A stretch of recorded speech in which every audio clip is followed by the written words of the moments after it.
they should have been anyway. I would have been here sooner, but Jukebox Hero came on the radio, and I had to stop and listen to it. An extra lap around the block.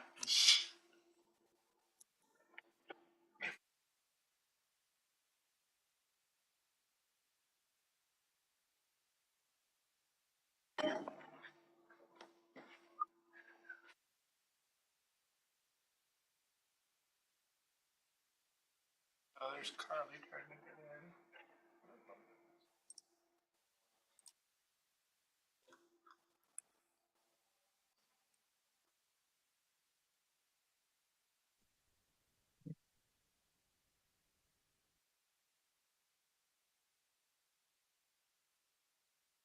This was really slow at the last meeting too. Hi, Carly. Can you hear us okay? Excellent. Thank you. Yes, yeah. All right. Well, welcome everybody. This is the Economic Development Committee, October 22nd, 2024. Gonna get started here at 7:34. Glad everybody could join us. Let's go ahead and just acknowledge who's in the room. Councilor McMorrin, do you want to start? We'll just go around. I'm Christopher McMorrin. Chaz Jones. Stuart Pritchard. Whitney Smart. Ron Derrick. Spencer. Matt Lehman. Chris Workman. And Carly Fredericks. My last name changed, just so you know. Used to be Johansson, so probably need to swap it on there. Carly Frederick. Plural, Fredericks. You're good. Vanessa, got it. I will get that corrected in our system.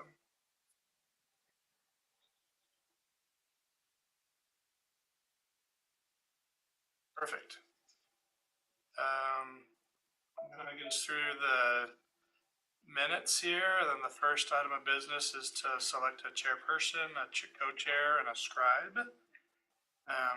And then we're going to go through review of the economic development themes that are in the strategic plan. Go through that a little bit with you to get you up to speed. And then I've got a brief update on some economic development happenings in the community that I can share.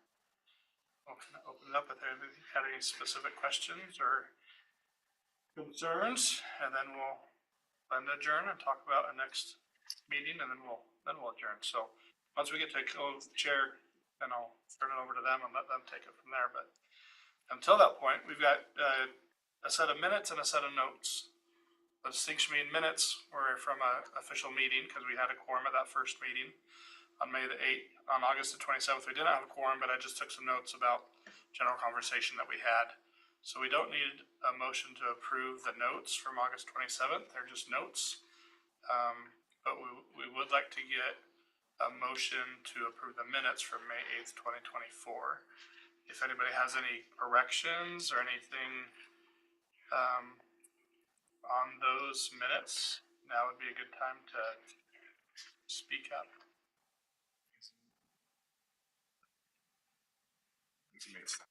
May 7th. Is it 7th or 7th? I've got it wrong on the. Yeah, but it's right on the It is the 7th. Okay. May 7th. I'll move to approve.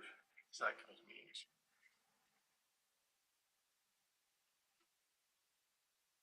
Mayor Jones with the first. And did I see a hand from Stuart? So a motion to approve and a second by Stuart. Any conversation? All in favor, please say aye. Aye. Any opposed? Great. Minutes are approved. Jazz makes this look so easy. Up front, I'm taking notes too. Yeah, that's more difficult. So pass over notes. So we're to item number 3, business, election of a committee chair, co-chair, and a scribe. Provided a little bit of a agenda item summary. Sometimes we call it an AIS because it's government. We put acronyms on everything we do. So the AIS in there just explaining the benefits of having a chair. Essentially just running the meeting, kind of like what I've done so far. Welcome everybody. Make sure that we get a note of who all's here, get minutes approved, and then just follow through the agenda. I'll work with whoever the chair is to talk about upcoming agendas and things that we'd like to talk about. If there's things that the group kind of talked about, I forget, I remember, we'll kind of coordinate, work on that together to make sure that the agendas are following what the group is interested in and what we're wanting to follow. If the chair can't be there, obviously, then the co-chair would step in and fulfill the role at that time. And then would like to also have somebody volunteer to be the scribe, to take minutes. Again, it's mostly keep track of who's here, any motions that are made. We don't do verbatim minutes where we're, doing a transcription of everything that was said. It's really just motions that are made, votes that are taken, just try to capture how many yeses, how many nos, what time the meeting started, what time the meeting ended. So just really basic, we call them action minutes, any action that takes place. You might keep track of a few bullet points, like there was discussion about the strategic plan and the, economic development portion of it. There's concerns raised about new businesses coming to town. I mean, just really very summarizing, but you're not going to say Mayor Jones said this and Stewart said this, or, we're not going to go through Spencer, sorry. Spencer said whatever, you're not going, quoting people, and for the most part, you're not even dropping names in there. It's just about general conversations. And then who made the motion, who made the second, what was the vote, so.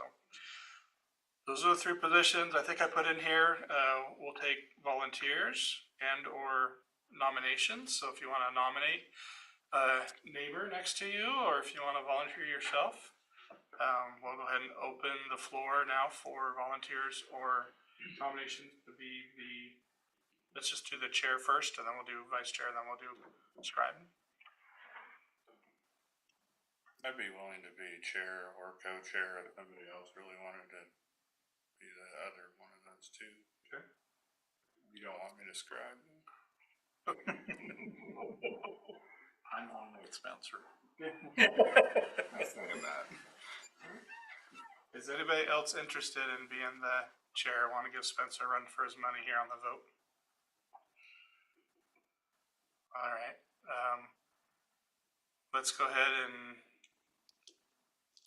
why don't we do this? We'll do them all as once. We'll put Spencer down. Well, we'll do them one at a time. Nomination Spencer. Can I get a second on the nomination? Second there. Sorry, as Ruth reminded us, I'll second that. Thank you.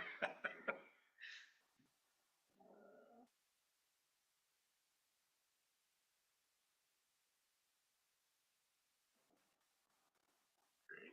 Second, Christopher. All in favor of having Spencer serve as our chair, please say aye. Aye. Any opposed? Spencer, you don't get a vote opposed. Congrats, it's unanimous. Yes. So Congratulations. Spencer, you do realize now if there's any problems with housing or economic development in Philomath, that's on you. All right. Spencer, do you want to open the floor for vice chair? Yeah. So I guess at this point, we're opening the discussion about any volunteers or nominations.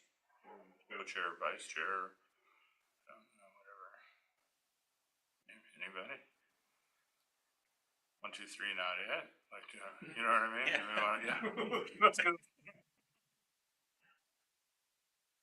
I'd be happy to nominate Matt Lehman.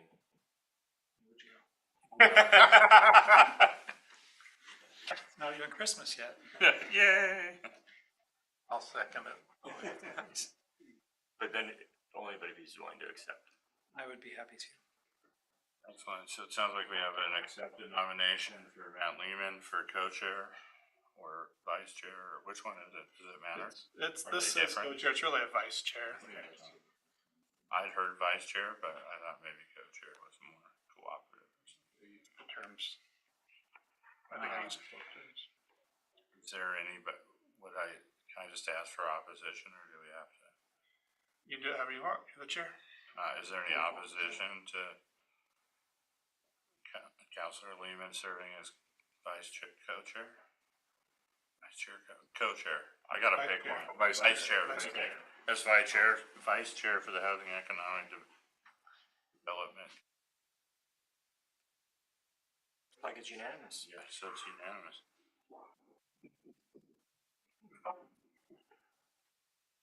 Scribe, anybody interested in doing the most important of all jobs? My hand, wait a minute. Anybody else besides Ron or Ron? I go by most anything. Okay. I nominate most anything. Second, that's a second. Is there anybody opposed to Ronald Derrick as scribe for the Housing and Economic Development Committee? Unanimous. Great. Thank you. Thanks, everybody. So pro tip, if you're gonna be the chair, it's super important to print out the agenda instead of scrolling through it on your phone. I was actually gonna share screen and pop it up here, so Excellent. all along here.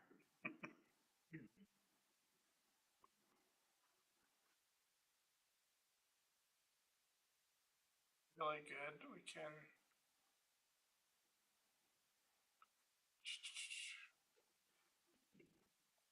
Speak Harley up there in the top corner of our screen. Nice. I'm happy to not be the giant image on your screen. Alright. So, Okay, we're moving on to a review of the economic development theme of the strategic plan. I assume that's a Chris Workman thing.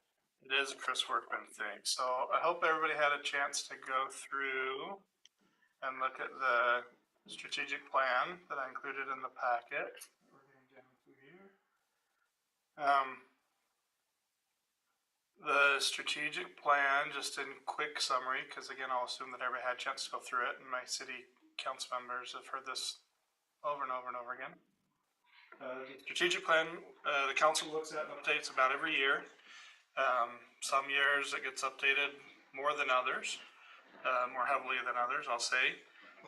But the intent is to always be looking at least 5 years, right, on what are the big, hairy, audacious goals that we want to have.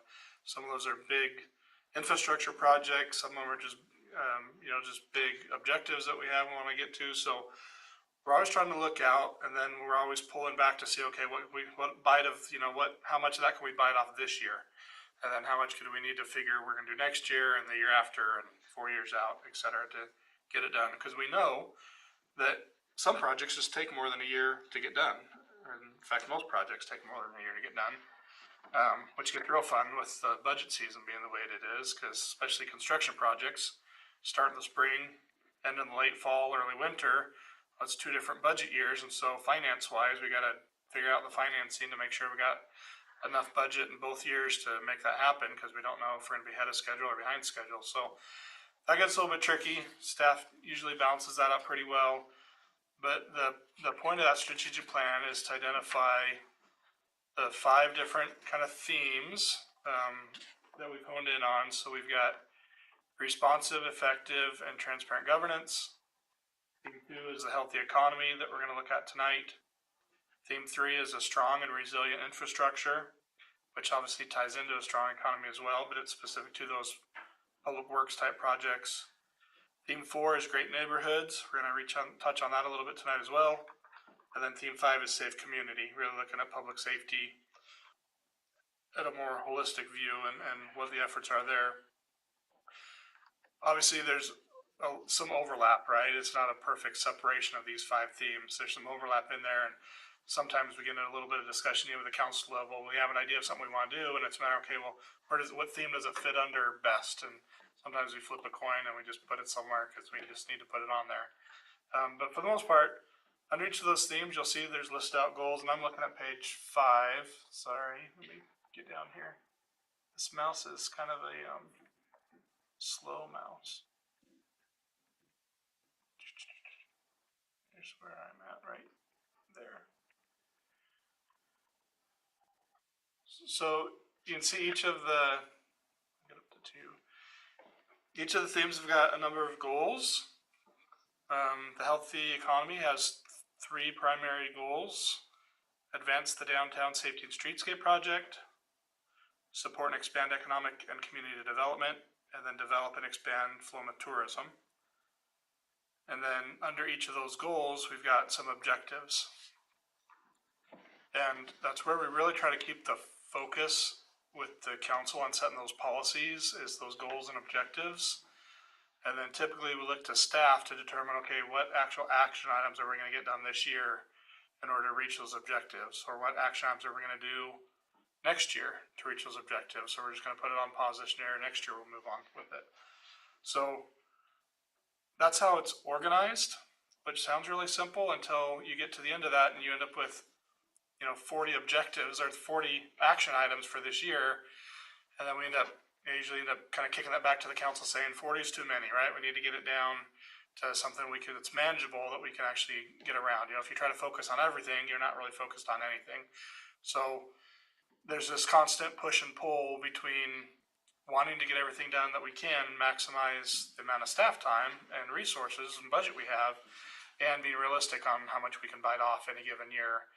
And then this constant goal to try to do more and try to do better and get through as many objectives and goals as we can get to.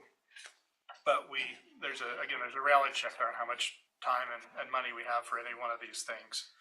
Tonight, I thought it would be really helpful for this group to get very familiar with the healthy economy theme and the great neighborhoods theme, because it's directly tied to housing, economic development.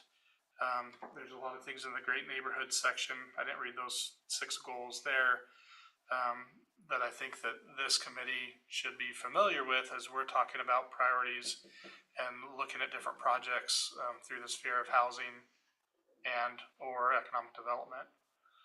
So, Can you scroll down a little bit just so that to show people the great neighborhoods? great neighborhood section, yep.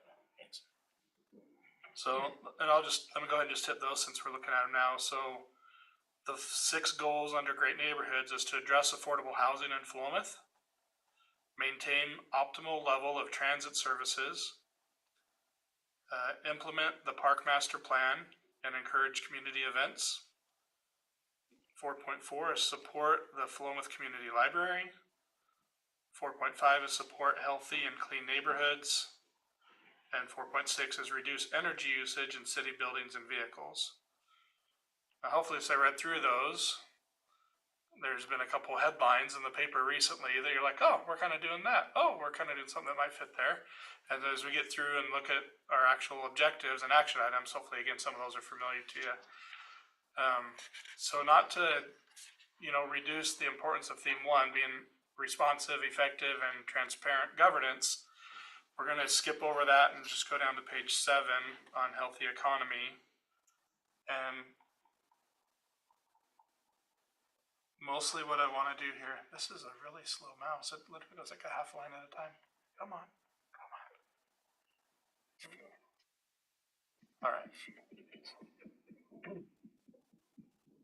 I ain't doing math. I'm good. You good? So let's just look 2.1. I'll try to provide some insights if you've got questions about specific projects. Let's just talk about them. I mostly want to give you an update on where we're at right now. And then if you've got ideas or other actions or objective items that you think are important or that you have questions about, this is just open discussion at this point on kind of where we're at with the strategic plan. The council will be looking at this. Typically, the first part of the year, we go back through this again. And then items in here that have got a financial impact, things that have a cost associated with them, once they're approved in the strategic plan, then they roll into either the capital funding plan for capital projects, or they'll roll into the budget directly. And then that's what the budget committee is going to look at starting in April, May, and June. Mostly April and May, is they're going to be looking at the budget that got pulled in. And one of the checks is to see, are the items that we prioritized in the strategic plan that require funding, are they in the budget document? And do we have money associated or allocated in order to address those issues? Because we don't want to have a bunch of things we want to do and then now we don't put any money towards it, or we don't have any money to put towards it, then why are we putting them as an action item? So there's a little bit of balance there, making sure we can pay for the priorities that we have for any given year. So the downtown safety streetscape project, is getting wrapped up. I won't say it's done. For the most part, most of the paving is done. There's a little bit of repair work still to be done. We've got some park benches that are still outstanding that'll need to be installed. There's a little bit more landscaping to be done. The contractor's been given a punch list, kind of when you buy a new house and you go through and put your blue tape on all the walls and all the little stuff. So we've done that. We've done like 3 walkthroughs on the project. And we didn't use blue tape though, we used spray paint. So if you see the spray painting around, that's what those are, is identifying areas of concern that need to be addressed. So working with the contractor, ODOT, it's ODOT's project, so ODOT's working with the contractor to get them to come back and make some of those corrections. But once that is done and park benches are in, it will essentially be a completed project. And then the push will be, as I scroll down, turn the Can we page. have like some kind of a party on the 2nd or something about that? There's a party on November 1st. Sorry, I would have been late. November 1st on 13th Street, we're gonna have a ribbon cutting ceremony. We've promised food and drinks, and I'm trying to get a band. We're gonna make a party. So we'll do the ceremony and then like an after hours party. So we're starting to reach out and work with Dizzy Hen and Dirt Road and see if we can make that kind of a into the night type thing. Weather dependent and everything else, right? But the point at this point is, the plan at this point is November 1st to kind of celebrate the completion of that project. Recognizing it may not be 100% complete, but if we wait that long, it might be snowing outside. Yeah. Or it might be blowing, we'll see. The 3 action items under that were review, determine whether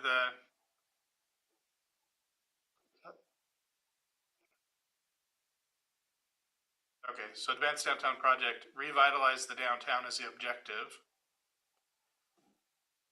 So there are 3 action items there. You'll see the dates that we plugged in. So this is the 24-25 budget year. This is a 25-26 budget year project. And then this is one that's annual. So for this year, 24-25 is our current fiscal year. We're going to review and determine whether to renew the facade improvement grant program as is or modified for year 2.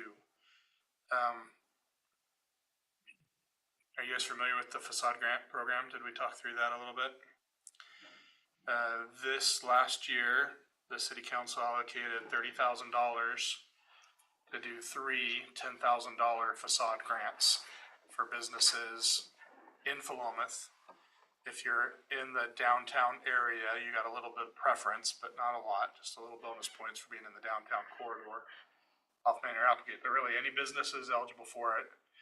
We received 4 applications. One of them ended up withdrawing halfway through, so we were able to fund all 3 applicants that applied this year. It's reimbursement based, so one project, Dirt Road Brewery, is already submitted for their reimbursement, so they'll be getting their check. The other 2 projects are gonna get started. One of them is the Even Flow Plumbing.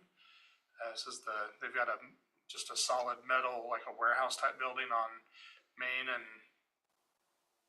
12th, 11th? 11th, I think it's 11th. So they want to dress that up, put a new facade on it, make it look a little bit nicer. And then the other is the White House on Main and I haven't been down that way. 9th, I think. It's got nickel seed in there right now. It's just past the Napa building, I believe. So it's just a white house with a big front porch that's been enclosed. But it's been a commercial use for years, longer than before I've been here. But it looks like a house with a big enclosed front porch, so they're gonna put a new facade on that and make it a lot more of a commercial facade. Which is gonna cost a lot more than $10,000, but the $10,000 grant was helped to kind of spur that private development as well. So those 2 projects will get up and going, and again, as they submit receipts, then we'll reimburse up to that $10,000. We'd like to open that program up again, even though we don't have all 3 projects completed. So we'll be making that pitch to the city council. We did put it in the budget this year, it's been approved, but I wanted to talk to the council about the program itself. Some of the timeframes were a little too tight for the property owners to get the turnaround, so we got most of the applications, the final applications late. We extended and then we extended again, so there's a few little fixes program-wise we need to do, but otherwise, I think the program is good. I know that Dirt Road appreciated the extra funding. Again, that's another project. I need to get the total numbers from Chuck, but again, I know he spent a lot more money on that facade than what the city was able to provide in that 10,000. And it was definitely a motivating factor in the types of things that he did on that facility. Tied to the grant money is a requirement that they add some of the Timbertown elements in their facade. And we've got a sheet that comes with it that shows, light fixtures and outside, outside siding and different elements that they can add onto the building to kind of fit within the kind of timber look that we've been pushing. So that's kind of the goal of that program. Any questions on it? And that was Chris, can you share? Sorry. Can you share a little bit about how we're communicating that to businesses? Yeah, so we did a direct advertisement through our social media. Then we also sent it to the Chamber of Commerce and had them share it with their newsletter, their digital newsletter that goes out. They've got an email distribution that's pretty wide. It was in the city newsletter as well. I think that's probably about it. And Thanks. it was a match program, is that right? Yeah, it's a minimum 1-to-1 match. Yeah, so it requires at least a $10,000 match to it. But they could, it's less than that. Yes. And the match is good still, so it could be 5 to 5. Yeah, if they wanted to put in $500 and we'd match $500 if they wanted to put in Yeah, some 5,000, lamps or up something. to 5,000. Yeah. Okay. It's no more than 10, but it was on a 1-to-1. Is there an application portal or something on the It was website? online, so I could go on and fill it out. It might have been a fillable PDF For print. and see that. Okay. And the way the program was intended to work, and it mostly did, was to do a first application just to see if they meet qualifications before we collect all their financial information and everything. And then if they met that, then we set them up with an engineer or with an architect that we'd selected and contracted with ahead of time. And so we paid for them to have a sit-down session with that architect and talk about the different elements and look at the sheet that the city prepared. And then the architect was going to prepare essentially a rendering of what the building would look like with those on there. And that got submitted with the final application and all the financial informations, the actual quotes on the job to get done. And then that was going to be used in the final evaluation of whether to proceed with the project or not. We mostly got like hand-drawn renderings of the buildings, and so it wasn't color. It was kind of hard to tell on some of them what exactly was there. So I think we need to maybe work on that part of the application a little bit more. It worked out well this year because we only had 3 applicants for 3, and they all seemed like pretty, no-brainer decisions on the projects. But I think if it gets more competitive, and we get 4 or 5, and we're actually trying to decide between multiple, more than the 3 applicants, then I think it'll be more important to have those renderings in hand and a little bit more specific information. So some of that might have been timeframes, and some of that I think is having a more substantial agreement in place with the architect ahead of time. So Who's the architect? we were using Richard Nielsen. He's local, has been around a long time. Said that wrong. Neil Richardson, sorry. Richard Nielsen. As soon as I said that's not right. Did you eat today? I had a piece of chocolate an hour ago. That's true. Perfect. Yeah. I believe in the program where I laid this out and got the approval from the city council. I believe that I'd put that we'd have a member or 2 from this committee be on that review program, but I don't know that we were fully up and going by the time we were going through there. I'll have to go back and look, but now that we're established, then again, I'll look for a volunteer or 2. I'll look at the sheet again. But we got input on the scoring from member of the planning commission, the city planner, city manager, chamber of commerce director. Seems like there was one other. There's like at least 5 individuals that looked at and scored all of the projects, even though we only had the 3 applicants. We still had them reviewed and they all met qualifications. They were all recommended by everybody, so. Seems like a good tool to cultivate the kind of atmosphere that we're looking for tourists. The funding source that's coming from now is it's community development block grant funding that went out years ago and has been repaid over the years. There's no requirement for the city on how those funds get re-spent or reallocated. And so we've just been saving them up and sitting on them literally for 20 plus years, maybe 30 years. And so that pot of money is about $100,000 been sitting there. So I recommend the council, let's put that money to use. Some cities have a loan program, like a no interest loan program. Some cities have done the grant program. I was a little anxious to get things up and going and really try to encourage that development. So I pitched the grant program to use some of those funds for that this first year. Probably target that same fund for this. Well, that fund is where we've allocated money to come out of this year as well. But I want to report back to the council on how. So, but eventually that $100,000 is going to dwindle up, dry up, and so it'll get used and spent, and then we'll need to figure out if we're going to continue the project or the program. Where do we want to have that money come in from, or do we want to do 9 projects and then end the program? So we'll have some decisions to make next year or so. Convert it to some kind of loan situation. Yeah. That might be too much paperwork. No, it's not bad. It's just, most of the, a no interest loan or low interest loan is nice, but it's not as nice as the grant money, right? So again, to get things up and going with the streetscape finish. No, I think it's perfect with this timing to be. Timing was there, but I think as a long time, long-term, more sustainable project, might be better to look at a loan or even a forgivable loan or something over time, over a longer period of time. So. Chris, I have a question about it. Do you think that the scale of the projects, the other 2 projects, are they, meeting the 1-to-1 match? Is that the total of the project, or is it more like a 2-to-1? And should we think about saying this is like a 1-to-2 match? I think all the projects are doing are a little more like a 10 or 20 to 1. I mean, they're all putting in.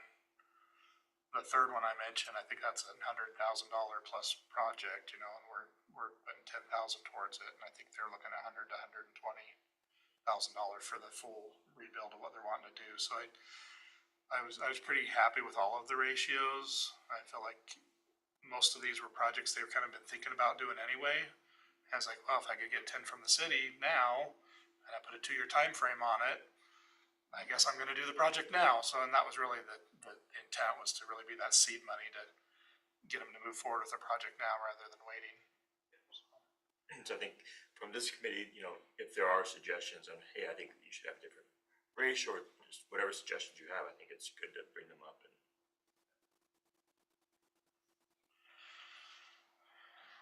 Including you, Carly. Especially you. All right. Well, that was the first action item. This is gonna be a long night. I was gonna say. We're gonna go through a little bit quicker, and I don't want to just necessarily read through all these. Hopefully, you've got them there, but I'll just kind of summarize a little bit, and then if you've got comments, stop me. Again, this is for next year. Once the streetscape's done, we're gonna look at if we've got any additional urban renewal dollars left, which is primarily what's gone towards the streetscape project. About just over half the project was ODOT money. The other half was cities' urban renewal dollars that went towards that. So it is an urban renewal project. We'll have about 4 to 5 years that we'll have to pay off the debt to get the project paid off. And then the urban renewal district will essentially have run its course and sunset. And we can talk a little bit more on urban renewal districts and how they work at a future date, but it's a great tool for addressing blighted areas, areas that aren't developing the way that you want them to. It's a great way to freeze the assessed property values and then as property increases in value, you borrow the money, do a big project, as the properties increase in value because of the project you did, you use that increased tax revenue to pay off that debt until the debt's paid off, and then you move on to the next project. So urban rural districts, tax increment financing is a great tool to help with these underdeveloped areas. It's what we've used in Philomath downtown, but again, that's gonna be sunsetting after, I think it got established in early 80s or so and got expanded, and so it's been a long-running program in Philomath. So that'll be next year's discussion. And then last, enable and promote events in the downtown area. We just mentioned the ribbon cutting that we're gonna have on 13th Street. Chuck Cox at Dirt Road does a big event July 4th weekend. And we'll be continuing to look at events that we can do in that downtown area, promoting things. You gonna throw a party too? No? If I had a downtown spot, I would. Goal number 2, support and expand economic and community development. So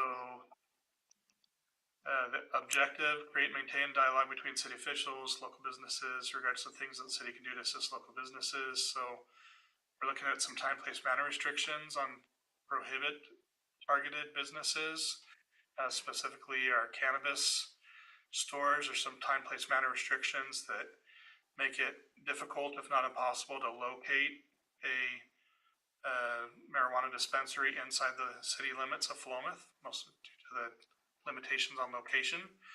And so the city council wanted to take a look at those provisions, see if they were still appropriate, still desired or not. I think we'll be having a similar conversation about psilocybin manufacturing and and service centers. That conversation's coming up before the end of the year, like next Monday. We'll be having that conversation about appropriate time, place, manner restrictions for that as well. So that conversation's happening. We're on track. And then hold a virtual town hall style listening sessions targeted business owners. We're looking to hold a town hall on the psilocybin topic in November. I was thinking we try to hold it the same day as that city council meeting, the 21st, but I don't think that'll work. I think we might be able to go like the week prior to that, so I've got to find a good date there in November. But that'll be a town hall listening style. Put a topic out there. We'll have a few informational facts sheets about it. We'll have our time, place, manner restriction ordinance out there. We're looking at an ordinance to do a permanent ban on psilocybin, so we'll put that out there for information. And then the council just wants to hear from people, have a back and forth dialogue with the community about the allowance of psilocybin manufacturing or service centers inside city limits. So as far as that goes, that objective, I think we're doing good on that one.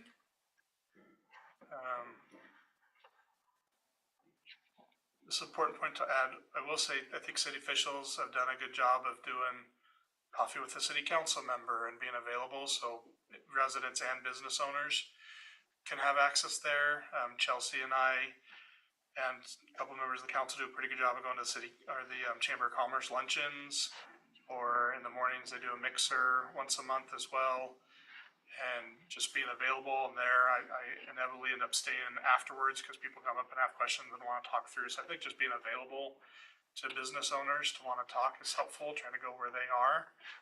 But it's always something we can do a better job at. You know, it's always tough. Business owners are busy, and it's tough to find a time when they're not at work or wanting to not be at work that they want to talk to a government official. So I think that's a continued challenge that we can look to improve on. So can I jump in on that just a little bit? When we were doing the outreach on the Streetscapes project and we kind of went door to door, that was freaking awesome. Like, you actually get to talk to people and it's about something they care about. And anyway, I think that's a tool that we should keep in our pocket to use for things like this outreach type stuff. Yeah. Good. Good. We've got some major zone map changes coming up, and that's a great opportunity for probably city council and planning commission to do some door to door. It'll be winter, but we'll stick it out there. Find a day. You'll move here on purpose. You were gonna do something about the rezoning and everything at the farmer's market. Did that go okay? It did. They were just at actually last weekend, they did the open house at the fire station, so 2 weekends ago. At the fire station, and then the following Sunday, they were at the farmer's market. Our planner, Michael Bidwell, was there, collected a whole jar full of comments, got a lot of feedback. So yeah, he felt like he was really good, was able to give a lot of information, answer a lot of questions. At Monday's event, I think we had 2 members of the planning commission that joined him and were able to be there and answer questions, things as well. So yeah, that was really positive. That was good. So again, a good example of like going where people are, right? Rather than set up a table here and say, hey, come in and talk to me about it. It's like, let's go out where everybody's going to be and put up a booth and put up a couple big maps and inevitably everybody goes and they find their house first. Okay, how's it going to affect my house right here? What's the impact here? Which is great. I mean, that's what it's all about, right? Is how's it going to impact the individual? So, this next objective, the next goal: support, expand economic and community development. What we talked through, objective 222. This is more just about collaborative with organizations that focus on business retention, all that. The action item there lists a bunch of organizations. These are organizations that you'll get a little more familiar with as we talk through things.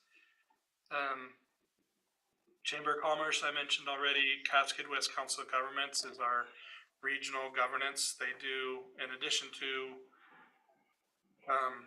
things like Dial-a-Bus and Veterans Affairs, they also do economic development regionally. So there's a regional group of professionals that get together on a regular basis and talk about how do we encourage job creation within our area, how do we encourage business development, how do we encourage new business growth, new business coming here. And we're actually updating, we've got a master plan that we follow, and we're updating that right now.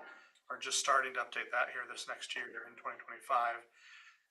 So that'll be opportunities to provide input as well. And the economic development OG includes Lynn County, Benton County, Lincoln County, and also Lane County.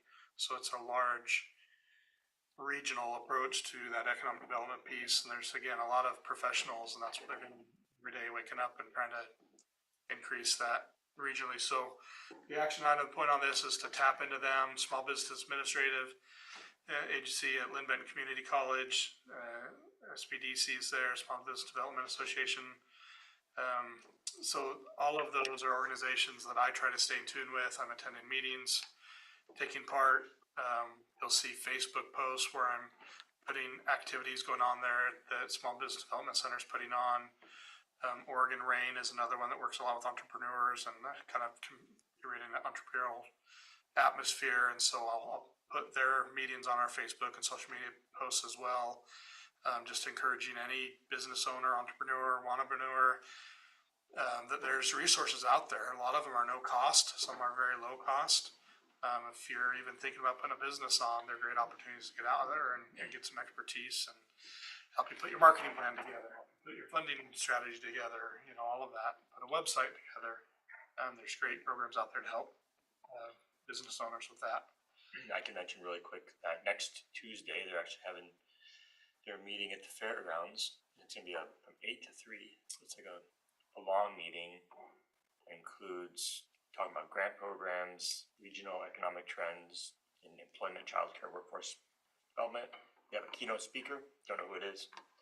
And they have a SWOT review of the survey that they had done previously about regional needs and talk about their action plan. So it's at the fairgrounds next Tuesday from 8 until 3. Who's putting that up? The POG Economic West Economic Development Committee, which I'm on the board of.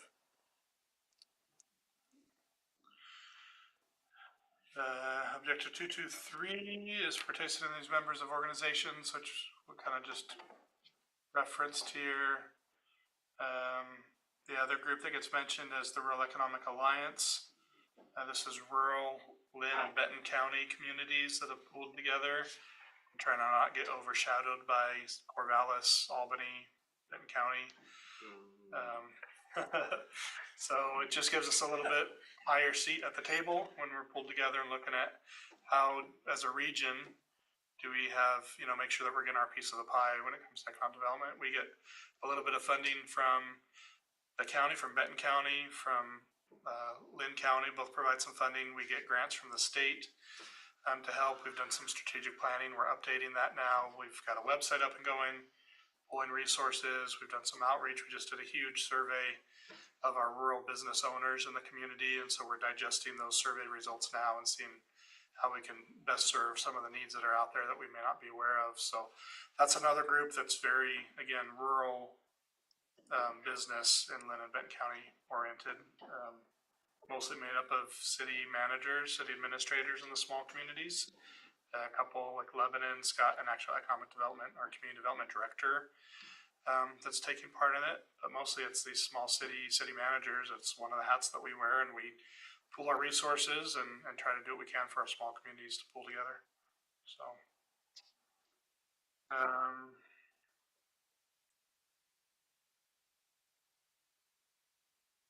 this is taking longer than I want it to.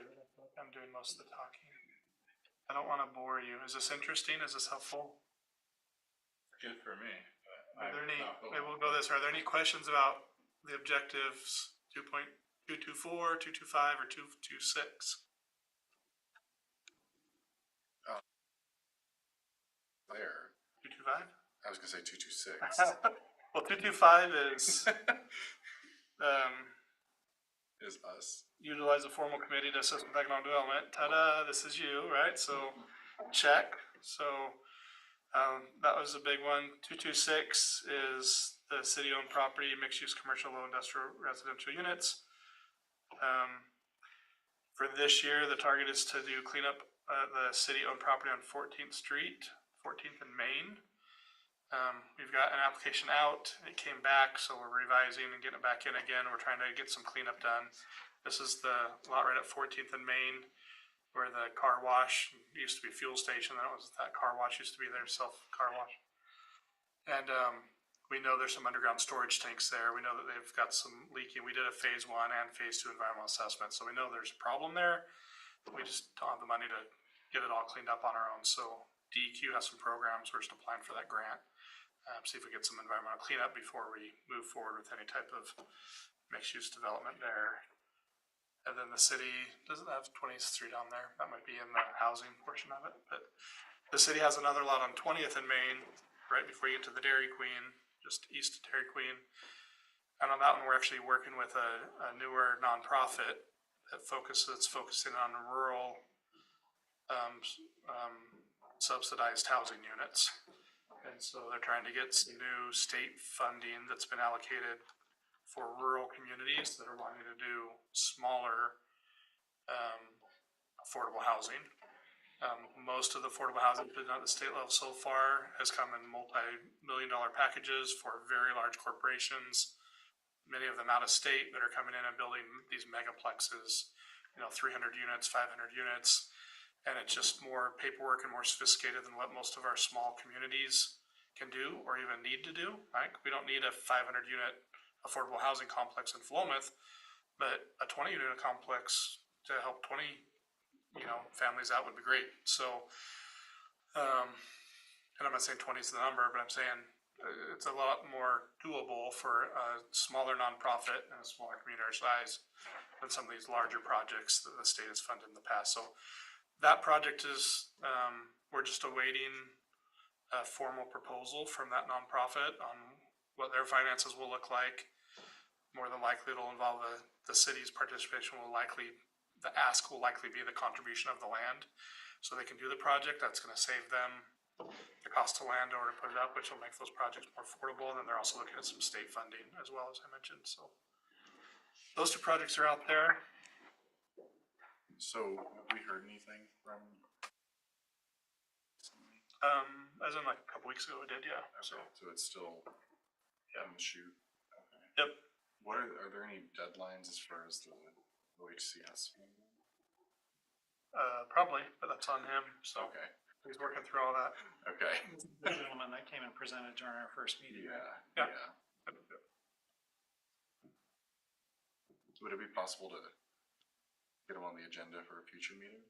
I think once we get an actual proposal in and we're moving forward, yeah. I'm just wondering if maybe getting them on the agenda for a future meeting might help get a proposal in. No, he knows we're here. I think he's working on it, so Okay, all right. I think once we get a proposal and, yeah, Okay. once we get moved forward, it'd be more appropriate to have him come back and talk through it a little bit more with Okay. us, because there were some options the council was interested in, some options we talked about as well. So, yeah. Okay.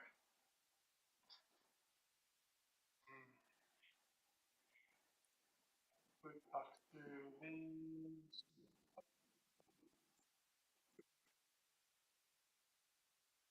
One thing that Janelle LaJoy mentions, she's not here today. And this I don't think will be a shock to anyone.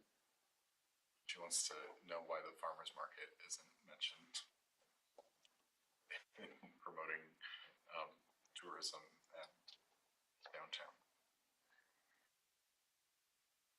Well, I'm not blaming anyone. I'm just a note for the future. Since I promised her I would pass that along. Yep. People do go up for corrals for it. Yeah, absolutely. Yeah, no, I think it's worthy. I mean, I would put it under, it's not really events, right? But it's stuff happening in the downtown area that we promote, and the city supports it by providing the space and the bathrooms at the library, and it's a lot we do. I don't know if there's any specific projects that we're looking at to do Right. there. I So. think that'd be worth checking with her. Yeah.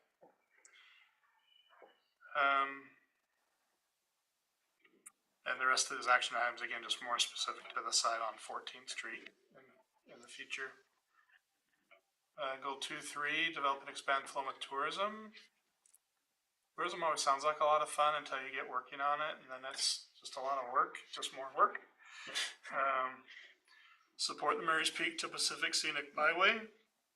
Christopher Bourne stepped up, and we've got a committee. It's the maintenance committee. When these byways form, it's an ODOT project, and it's really is focused on tourism, getting people off the freeway, the beaten path, and try to get them off to these scenic byways. So we are officially now a scenic byway from Tangent all the way out to Walport, which comes right through Philomath. And so we've re-engaged with that group.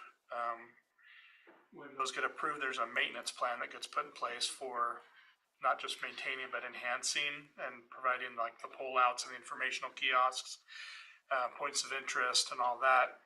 So there's a long-term plan that's been established, was adopted, and then COVID hit, and we didn't do anything, we didn't meet for years, and so we're kind of dusting that off and getting back after it again. We've had an initial meeting, and we're starting conversations about a follow-up meeting, but it's a big group, it's a big area, it's trying to find the right time that the greatest number of people can meet. But we've made a first really, really good step at coordinating those efforts again, which is great. Supporting efforts to improve Skirvin Park, home of Frolic and Rodeo. This is, again, the action item was completing the grandstand lighting, restroom, ADA improvement projects, pending full funding. We did get funding from the state, thank you very much, which was awesome. The city's gonna be looking to do a loan that the city council approved, which will get paid back from the Frolic. The Frolic's been able to raise some money, get some in-kind funding. They've submitted the site plan for that. They'll do a little scrubbing and some site prep, but we will see heavy-duty construction going in the spring for the new restroom, new grandstands on the west side of the arena, new lighting, and the new announcer stand, and then some new pathways to get in between places. So that project's exciting. The only downside of that is, when you start sharpening the pencil and you start getting professionals involved on a full build out of a bigger project like that, the money's not gone as far as we had originally hoped it would go or planned that it would go. And so it's not going to be enough money to do the entire horseshoe that we wanted. It's going to be enough to add to and kind of create the both sides. And then the Frolic and Rodeo is looking at additional funding to replace the east side stands and then add to the north side stands as well. So it's gonna be a phased approach due to funding rather than doing it all one big giant project, so. But the city is been very, diligent and successful at helping support that project, which is great. How many other events are held at rodeo grounds? In the arena itself, there's the youth rodeo. We've hosted the junior high school rodeo. There's some pinning events and some trainings and things that go on that don't necessarily require all of the bleachers, but the arena gets used. But then down at the rodeo grounds, PYC is using the 2 ball fields now all the time. And there's a number of, we've had weddings, corporate events, the chili feed that the Benton County and Philomath Police put on. So there's a number of events throughout the year that go on down there.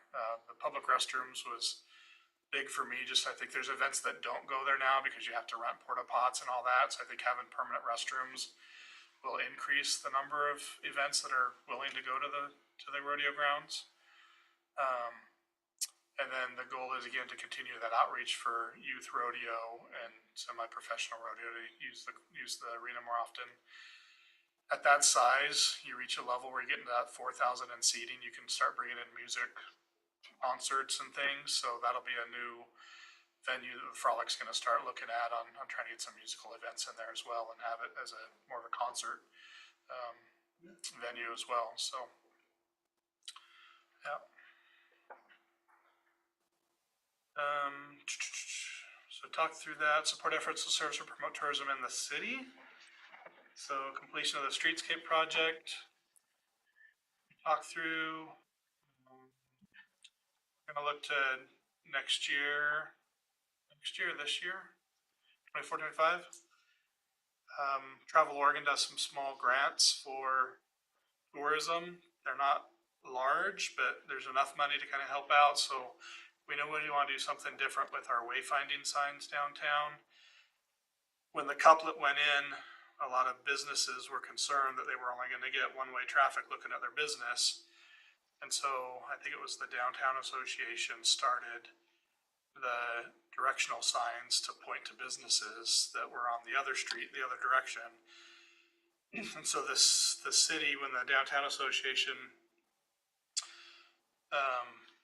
stopped, the city adopted that program and took it over. And so we were charging like $200 to make the sign and for Public Works to go out there and install it and then to maintain everything. We stopped that project during the streetscapes projects. Most of those, if not all of them, have been removed at this point just because of the locations and everything else. And some of the posts were getting kind of worn and beat up anyway. So we haven't really had a good discussion about how to replace that or whether or not to replace that. I wouldn't mind having that discussion with this group at some point in the future, so look for that on a future agenda. We'll bring in some ideas of what other cities are doing. If you want to look at ideas of what other cities have, that's nice. I'm not sold on the idea that if people are looking for a business in town, they can't find it. I think we live in a little different world today than we did even 10 years ago, where it's pretty easy to find stuff, but for your impromptu stoppers that just like, oh, I didn't know that they had a whatever store that might take the left and go a block and find it. I think there's still some value for those signs, but maybe not enough value to kind of clog up more of the public right of way and add more visual clutter and whatnot. So I think there's debates all the way around. It's not a debate I want to have with myself, so I think it'd be a good conversation to have with everybody on installing either some type of a business-oriented directional signage, or do we make it more just civic, like library this way, post office this way, downtown restaurants this direction, city hall, whatever. So, Mayor's River Park this direction. So, is it more pedestrian scale directional signs for people walking, or is it directional signs for people driving through town to get to businesses? Is it both? To be determined. So look for that for future meeting. We won't go a long time into it. Decorations. Replace additional holiday decor in the downtown. So this is a good one. We've ordered a bunch already. We couldn't find brackets that we like, so our Public Works employees are fabricating brackets to fit on our light poles that'll hold our decor, our holiday decorations, and the flags for flag holidays, and the flower baskets for flower basket summers. So It's a real multi-purpose bracket. yes, not when you pull off the shelf. Bespoke. Get a patent on that. Yeah. For anybody else using wood, square. Yeah. Anyway, so we've ordered several. I think we've gotten the budget to order more, so we won't have we won't have the brackets for all of them. They're building them now.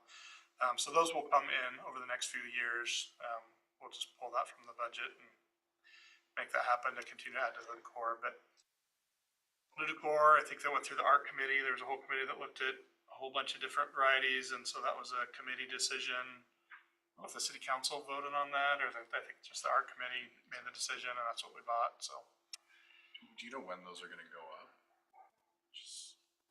I think they go up after Veterans Day, or after Memorial Day, November. I think after Memorial Day. Okay, cool. So that's No, that's not weird. Veterans. better. Sometime in the November. next month or November. so.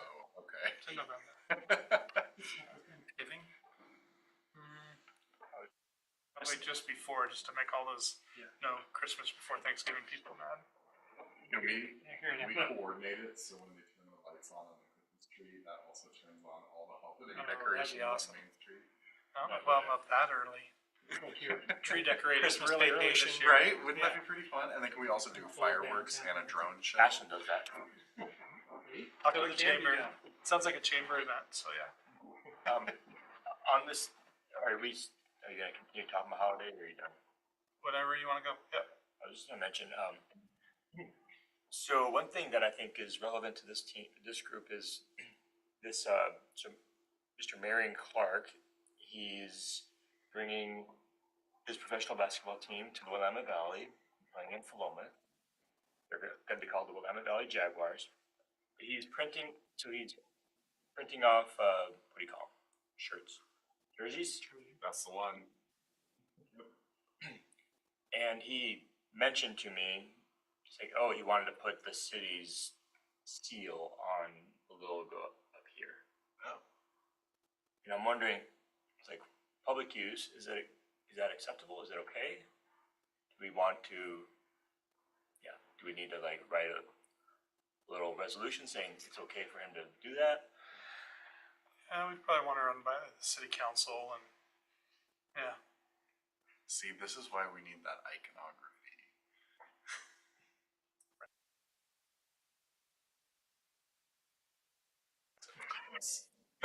Good call back, Christopher.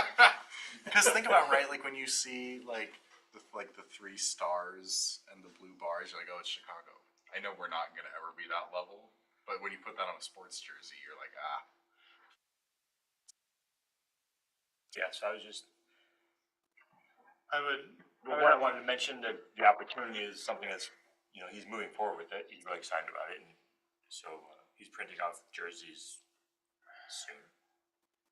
Have him reach out to me and I'll talk with him and maybe coordinate getting something from the council for approval. I think we'd want the council to weigh in on that before we just did it. Yep. Cool. I'll make a note. Is it the team exclusive to Philomath, or Willamette Valley, so it'll rotate? LBCC and Philomath, but primarily, he's trying to work with Philomath and then Gill and LBCC to find locations to play. How about it? Yep. Starting in March is first game will be in March. Exciting. Yeah, it might be mindful when we get to January, we're going through this again, if there's things that you want to do economic development wise to support those efforts or not, or. Yeah. Those are the 3 goals. 1, 2, 2, 2, 3.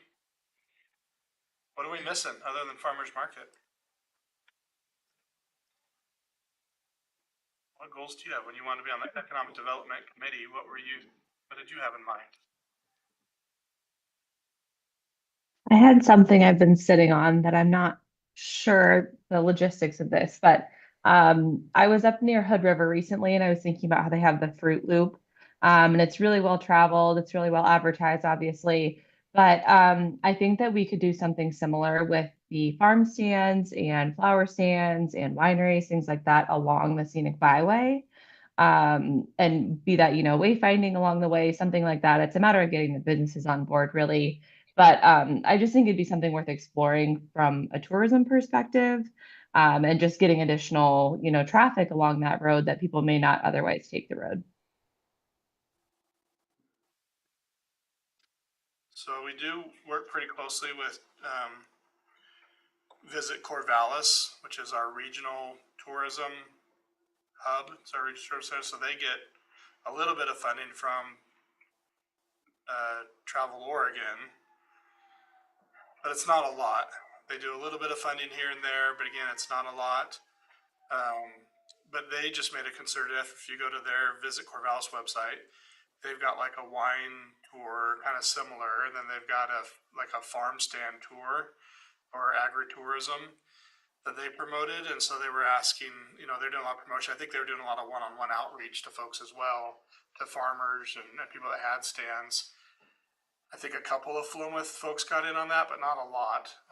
So I think to do something Philomath specific is a great idea, and it might be something that they'd be willing to help us out with, because even though it's Visit Corvallis, they are our regional tourism kind of beneficiary. They're supposed to help all of us. So that might be something that they might be able to take on and help us out with. But I like the idea. I'll make a note.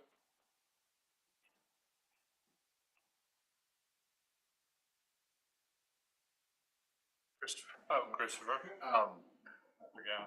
I love everything in here. The only thing that stands out to me is that this is very sort of like retail business focused, it feels like.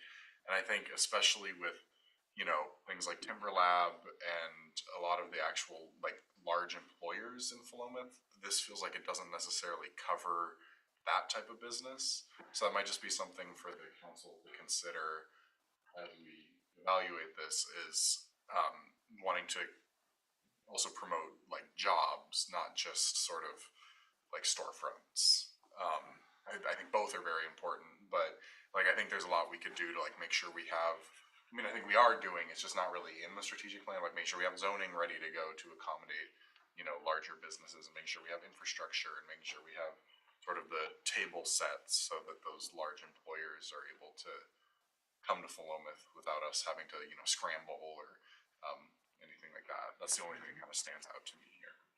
See, it seemed to me that I was not getting the feeling it was really retail hardly at all. Oh, okay. And the reason I say that, when we talk about wanting tourism in town and that type of thing, and putting in all the beautiful parking we put in, we don't really have. I think about a place, I came from Colorado named Estes Park, where people park and they walk down the street and they go to restaurants and they go to shops, and there's something right after another. I don't really even see us remotely having that type of tourism here, because you've got Dizzy Hen, you've got CrossFit. CrossFit's not going to bring in tourists. Sorry, they're just not going to do it. Dizzy Hen will, the Dirt Road will, but a cannabis shop is not going to bring in tourists. You don't. And actually, my sister-in-law brought this up to me when she heard I was doing this. Do you have any kind of clothing stores? Do you have any kind of, what do you have to get somebody to turn and walk in the door? And, would the city then look at maybe targeting certain retail or restaurant types to come in and fill some of those spots? Saying if you've got this kind of a store, we'd be interested in seeing you. Because right now I don't see any continuity. See great parking, don't see anywhere to go with it. So just my opinion. I think that's good input. I don't know where this fits on the spectrum or threshold, but I thought about the Philomath Art Walk too, where they're not, it's a little bit of like, maybe under the theme of like community or But it's also, they do probably most of them sell their art, so they're like micro businesses too or something. There's no jobs there, but it might be, being an artist friendly community seems like kind of a useful. Or an antique. Yeah, or some combo, maybe some combo where we got people looking at things and going to play, yeah, an antiques walk would be cool, or my kids like antiquing, and we went to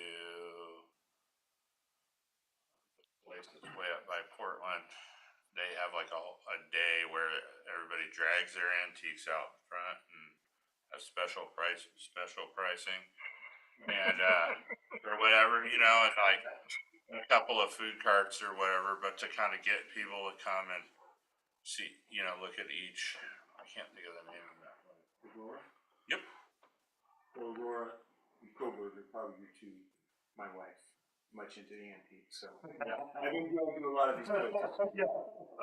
It's kind of neat. I could Yeah. see a similar, maybe street fair with a party at, and then so that at night Dirt Road could have music or party. Yeah, and I'll just say, I love the vision that you have. I have a similar vision for Philomath Downtown. I think the streetscape project, not to keep beating that drum, but I think it really is setting the table for that type of development. My hope is we'll continue to see businesses relocating into Philomath Downtown that are looking for a customer base that's out walking around on a Friday evening or a Saturday, right? We've not had that type of downtown since I've been here, long before I got here. That's just not been what Philomath Downtown has been about. So I do think having it safer for pedestrians downtown with wider sidewalks, better street crossings, wider bike lanes, marked parking, all of those things, safer lighting, I think does make it more inviting, and the park benches and the street lighting and all those things. I think we've created the backbone and we're kind of setting the table for that. And I do think it's going to cause some of the rents and some of the buildings to go up. The facade grant program is going to enhance those buildings, make them nicer. Rents are going to come up. And I think that, a business that's in there and maybe open 2 days a week or 3 days a week because it's kind of a mom and pop shop that's a hobby shop, which is great to have, but maybe a block off of Main Street, right? Because they don't have the foot traffic. They're not a destination that people are going to as they're just driving through town. They're going to go there to get their furniture replaced or repaired, for example. Those are great locations or places to have in your community, but not necessarily on the main strip of your downtown. So I do think we've got some opportunities in the very near future to be, to extend that invitation for retail spots to land in Philomath and to do well. And also, we have more retail in downtown Philomath now than we've ever had, that I know of. We've had several new shops come in.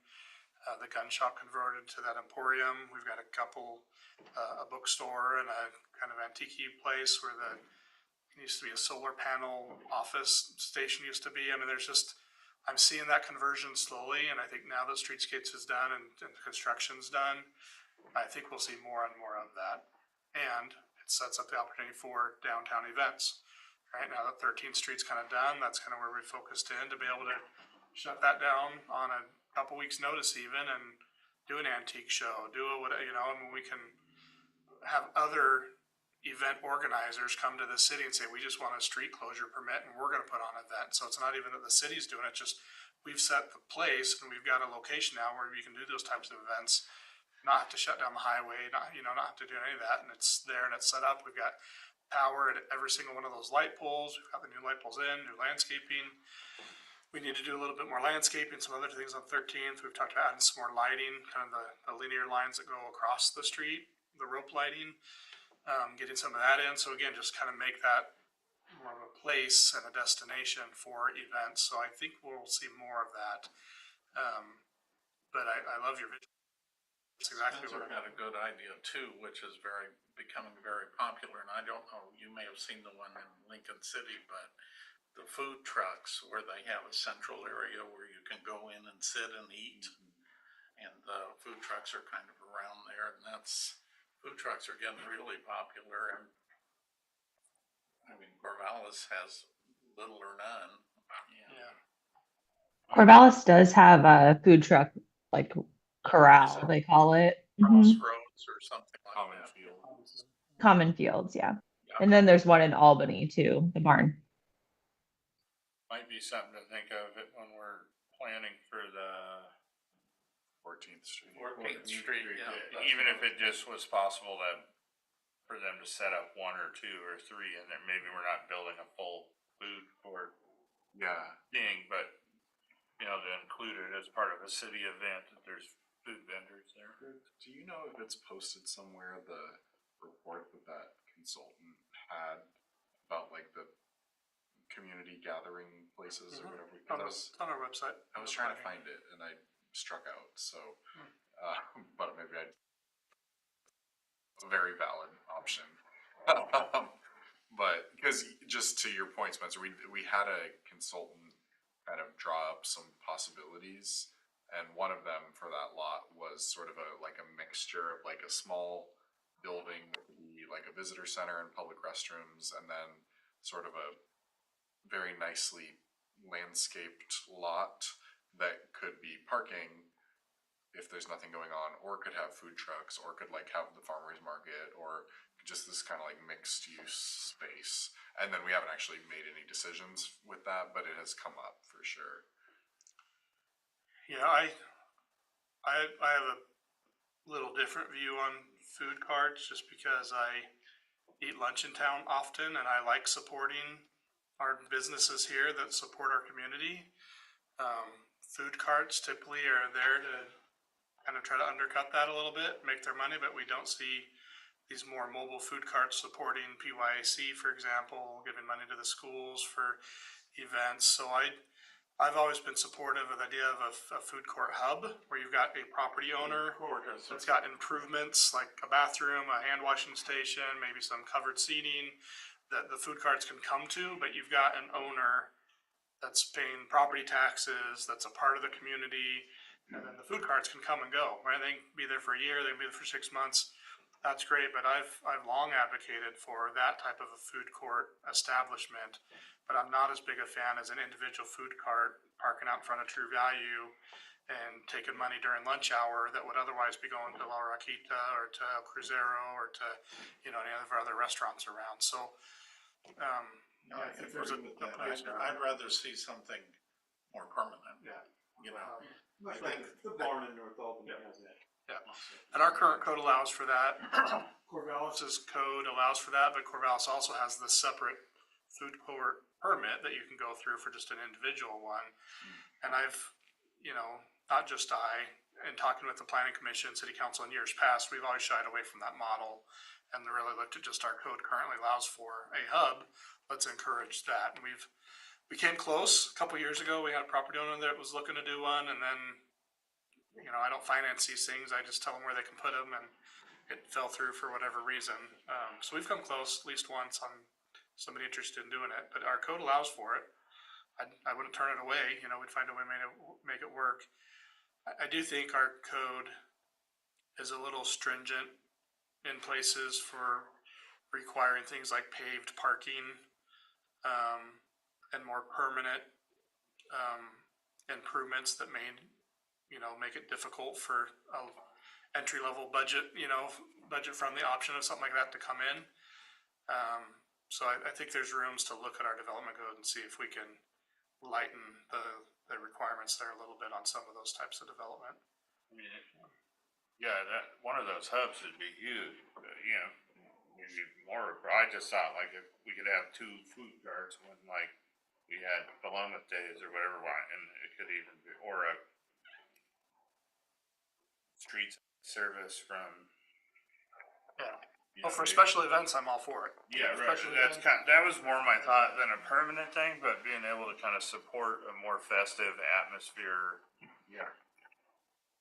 Similar to Fall Festival or something, or people like food, So they come to things where there's food. Has Dollar General kind of filled the grocery store void? Or is there a thought of a more permanent residence for the farmer's market on a more full-time basis? Yeah, it depends on who you ask. I think that they have filled an important role. I don't know that they've completely fulfilled it, you know, I think they've filled it but not fulfilled it entirely. Yeah. So, you know, after they'd been in for a few months, they added their produce, which was nice, and I'm in Dollar General often grabbing stuff, and I see that produce get rotated around a lot. I mean, people are walking out all the time with apples and fruit and That's what I see all too. I kinds of mean, stuff, you so. go in there, sometimes the parking lot's full, they're lined up, and I had to park in the back to make with employees all the Yeah. time, so.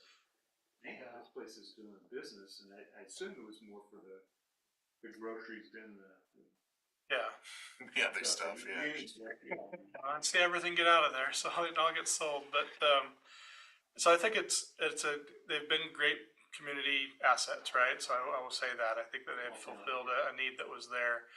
But I think there's a desire for more than that. I think that we are looking for more of a full-time neighborhood grocery store. The farmer's market is been a huge addition. I think Janelle LaJoy has done a great job as the manager and building that up, and I think they have the longest run that they've ever had. They went clear into October this year. Their number of vendors, I think they started at 5 farmers, and now they're up to 35. So it's been a huge success. I don't know that she's got any intention of going year round with it. I think by the time it's done, she's ready to hit some sun. But it's an interesting concept and idea on how to partner with that and make it go further. You know, I mean, Corvallis does a year-long one. Kind of rural, and we had what I would call a farm stand that turned into an IGA market eventually. I mean, it was I think the Green Mountain Market, they called it. You just walked in and it was almost like a open air, but it was covered. So, I mean, you could go in January and not get soaked. Yeah. But, it did very well. I mean, Yeah. granted, it's grown up since. But. Yeah, I mean, right now, For our strategic plan, is something we would like to attract, right? yeah, it's in there. But it's very much dependent on which business owner wants to come in and invest money and bring their idea to life. So if that's you, Not a grocery, but I think a whole grocery store would be a tough sell, given that Safeway is so close. From that standpoint, it's something that the farmer's market could do on a more year-round basis. You know, I mean, No, I love produce it. there as opposed to. So.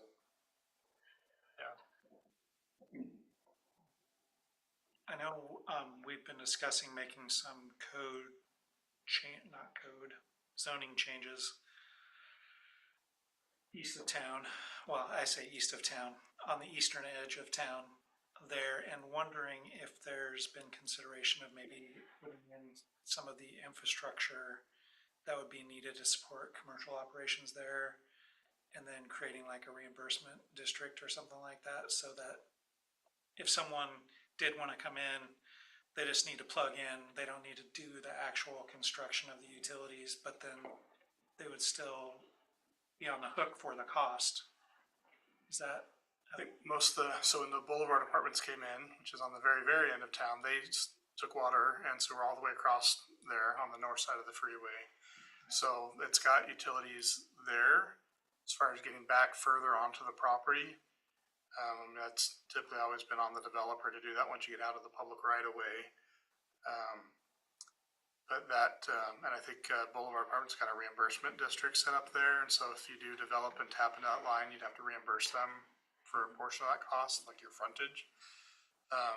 So those things are in place already, but we have just east of kind of the Mill Pond industrial site, which is everything east of the new self-storage units that are going in. There's the self-storage, and then there's an empty lot, right? Well, it's not empty, a prepared lot now for some flexible industrial units that will go in there for like 1,000 square feet flex space, a couple of big buildings there. And then immediately past there, used to be I forget his name. Anyway, it was Mill Pond Industrial Site, and the city did work with that property owner back in the nineties, early 2000s maybe. And we put infrastructure through that whole site because he had a whole development plan done. So we put water and sewer lines through that whole thing. And then he ended up going belly up on another project out in Sweet Home, and this one went belly up and foreclosed, was gonna foreclose, and the current owners bought it at that time and took over payments. The city borrowed the money from the state, put in all the infrastructure, and rather than have it all due at the time of the sale, we just extended that loan over to the new owners, and so they've been making annual payments on that infrastructure. So that is a site, it was industrial, so it was for job creation and more industrial jobs. So the city was active in that case, but we've just not seen it come back to fold. I think they've only added like 2 buildings in there since that time. So you're talking in 20 years, yeah, Bashful Bob's and then the watercraft, it's a boat manufacturing, which is doing awesome, by the way. So we've got, in 20 years of all that infrastructure and all that, we've got 2 buildings to show for it. So, we've been willing in the past to do it. I think we'd be willing again if the right project came along. There's business owners got grants and stuff out there for public infrastructure.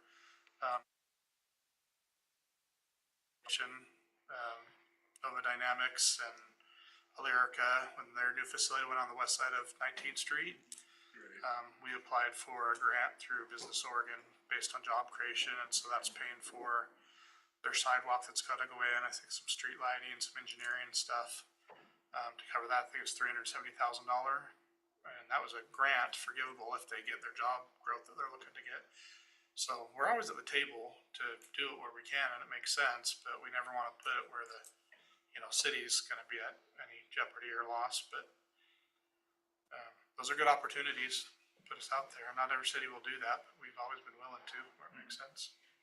And then one last question was, I know the property owners on Landmark did that local improvement district to kind of bring this road up. And I know that there's at least one new business back there, but do we have any idea what's happening? There's one new business they've submitted for a second building that's gonna go in there, and then they've got some wetlands and some wetlands on the other property that they need to deal with. But yeah, we'll see more development up there. We'll actually be bringing that local improvement district back to the council, because now that the project's been done and those assessments, those need to be approved by the city council so we can send those assessments out and start getting payments from those property owners. So the city council will be seeing that pretty soon. Got the city attorney, well, I owe the city attorney some information so she can get it back to me. But I'm hoping to do that before the end of the year. So put that on the new mayor's plate. We'll have Chaz tackle that one.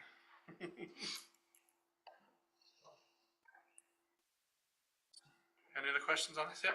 What's Kimber Labs idea for corner up here?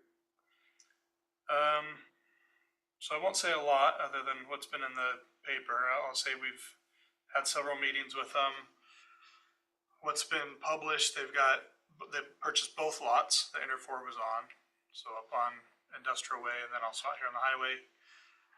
So Timber Labs makes primarily two products. One is the laminated beam, so it's dimensional wood that gets stacked and glued in between and pressured. So like the big columns, the big beams that you see in big structures that go across that are 2 feet tall and foot and a half wide or whatever. So they manufacture those. So the mills here will be, back up, that's one of the products. The other product they make is the cross-laminated timber panels.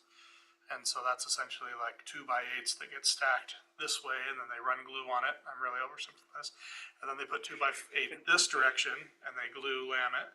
And then they put another this way. So it's basically plywood made out of 2x8s instead of veneer. So very, very strong and very huge panels. They'll do an entire wall of a building in one run, right? And then they'll get it poured out for where the wiring's going to go, where the window's going to be, where the doors are going to be, and they do that all in the factory. Pick it up, put it on truck, ship it on site, pick it up with a crane, set it in place, bolt it, next panel, roof, and they're done. So they make very, very large panels. It's a steel construction replacement or alternative, I would say. So on our 2 lots here, they're going to be manufacturing and preparing all of the boards that get done. So it's a little bit higher quality board than what goes to like your Home Depot or your Lowe's. This is, it's gotta be kiln dried a little bit longer, it's gotta meet a little bit tighter specs. But essentially they'll be doing their, whatever they are, 2x6s, 2x8s. So they'll do all the board preparation here, and then all those boards will go to their new CLT plant where they're actually putting them together and laminating everything up. So that's what they're gonna be doing in our two sites. We're thrilled to have them in town. They're gonna be creating, for those two, they're gonna be creating about 30 to 40 jobs, it sounds like. So, yeah. Well, it sounded like down the road, they may actually be making one of the lamination plants here. Is They that have right? plans to make a cross lamination plant within, we were told within about a 25, 30 mile radius of us. So, yeah. Yep, and that's in the immediate plans. They're doing that. This is kind of, those plans were already in place, and then these came up, they're like, oh, let's buy those spots in Philomath and we can make our boards in very close proximity to where they're putting the plant. They haven't announced the location of the plant yet, I don't believe. The birds are whispering it's gonna be Millersburg. Birds are whispering. Birds are whispering. Birds always whisper. Those darn birds. So yeah, that's good one. Well, I don't think I want to tackle theme 4, great neighborhoods, but go through that on your own. That's theme 4, 4.1, affordable housing in Philomath, transit service, so keeping the bus going, park master plan, so all of those park improvements are kind of listed out there. We basically take that right out of the park master plan priority list, so those are all in there. The Philomath Community Library, just real quick, we are in the middle of a feasibility study. Just had an open house last Wednesday and had a bunch of people coming through. They've got it down to like 2 main layouts that they're looking at, and they're looking for input on both of those layouts. I think there's a survey that's either up now or will be going out soon. So at this point, it's just feasibility. You know, we're looking, but it is looking at an expansion of sorts and some remodeling. So we're going to support those efforts.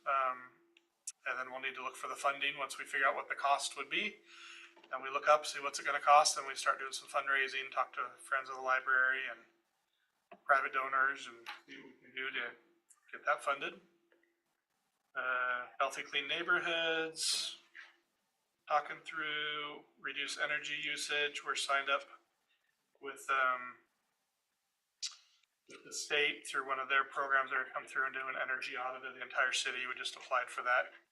Not really a grant, it's a program that they offer to go through. So that'll be taking place here in the next year as well, to apply there. So that's the kind of stuff that falls in there. But again, read through on the affordable housing. I think we talked about it here a little bit.